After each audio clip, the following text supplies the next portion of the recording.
Nitondra ny heviny manoloana indrindra ny fankalazana ny fetin'ny Noely ny député Anambatofinandrana Christine Razana Mahasoa. Ho an'ity sombavim-bahoaka ity dia ny fiakaran'ny vidim-piainana sy ny tsy fandriam-paleo manoloana azy vahana nandritra izany fankalazana ny fetin'ny Noely izany.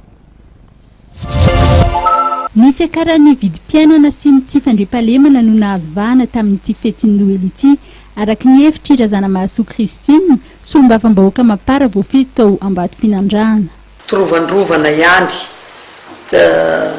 satria ohatrany sanganehana araky ny fanazavana hoe trovandrovana no ny fahalafosan'ny fiainana. Ohatrany tsy mampino mihitsy satria ny vidin'ny vary indrindra na ny vidin'ny sakafo mihitsy ny hena ny azo atao laoka ny vary ny vorona moa dia efa tsy tenenina intsony satria ohatrany tsy mampino izy azy satria raha tamin'ny mbola tamin'herintaona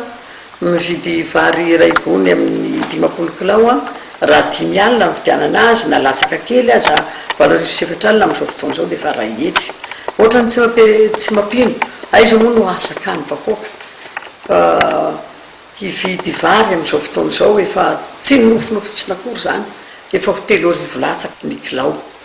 Ny vidin'ny hena omby moa dia efa tsy tenena intsony satria ny omby landy tamin'ny asan-jiolahy ary amin'ny fanondrano antsokosonoko any ivelany zany rehetra zany ka raha rehefa misondrotra moa ny anankiray dia tonga ny fanarotana koa eo ihany misondrotra daholo ny rehetrarehetra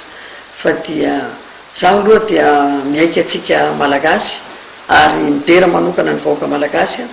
satria dia miezaka mandrakariva mba hampifalifaly ny ao an-tokantrano na ny ray mpianakaviana na ny reny mpianakaviana dia mbola miezaka ihany mba hijery anao izarana kilanao na vatomamo ao ny zanaka anefa ny fiainana hita fa dia